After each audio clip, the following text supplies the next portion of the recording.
Hi friends, நம்ம வீட்டில் இன்றைக்கி வந்து காடை கிரேவி தாங்க பண்ண போகிறேன். நல்லா சுத்தமாக கழுவி எடுத்துக்கிறேன். அது தேவையான பொருள்லாம் பாருங்கள். வெங்காயம், தக்காளி, இஞ்சி போட்டு பேஸ்ட்டு, பச்சை மிளகா வச்சுருக்கேன்னா 2 கரம் மசாலா வச்சுருக்கேன். வாங்க எப்படி செய்து காட்டேன். முதல்ல கடாயில் கொஞ்சம் எண்ணெய் விட்டுக்கலாம். நான் இது வரைக்கும் காடை கிரேவியில் செய்யறது இல்லைங்க, அதனால ஒன்றே ஒன்று வாங்கினேன். செய்து பார்த்து நல்லா இருந்தால் அப்புறமா வாங்கிக்கலாம். நிறைய எண்ணெய் நல்லா காஞ்சிட்டு பட்டை லவங்கம் போட்டுருக்கேன். வெங்காயம் பச்சை மிளகா போட்டுருக்கேன். வெங்காயம் வதங்கிறதுக்கு கொஞ்சம் வந்து கல் வச்சுக்கேன். வெங்காயம் நல்லா வதங்கிட்டு தக்காளி போட்டுருக்கேன். கருவேப்பிலையும் இஞ்சி பூண்டு பேஸ்ட்டும் போட்டுருக்கேன். வதங்கினதுக்கு அப்புறம் இஞ்சி பூண்டு பேஸ்ட்டு நல்லா தீஞ்சிடும், அடிக்கிடும். வெங்காயத்தை கல்லை நல்லா வதங்கிட்டு காடை போட்டுருக்கேன். கொஞ்சம் மஞ்சள் போட்டு கிளறி விட்டு தட்டு போட்டு மூடி வச்சுக்கலாம். கொஞ்சம் நேரம் அதுக்கப்புறமா மிளகா வச்சுருக்கேன்.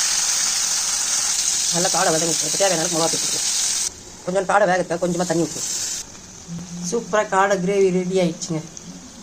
காடை கிரேவி ரெடி. என்னாண்ட சிக்கன் குழம்பு ரெடி, சாதமும் ரெடி. அவ்வளோதாங்க, சண்டே ஸ்பெஷல் இது தான். உங்கள் வீட்டில் என்ன சமையல்னு சொல்லுங்கள். பிடிச்சிருந்தா லைக் பண்ணுங்கள். புதுசாக யாராவது பார்க்குறவங்க இருந்தால் சப்ஸ்கிரைப் பண்ணி பாருங்கள். பாய்.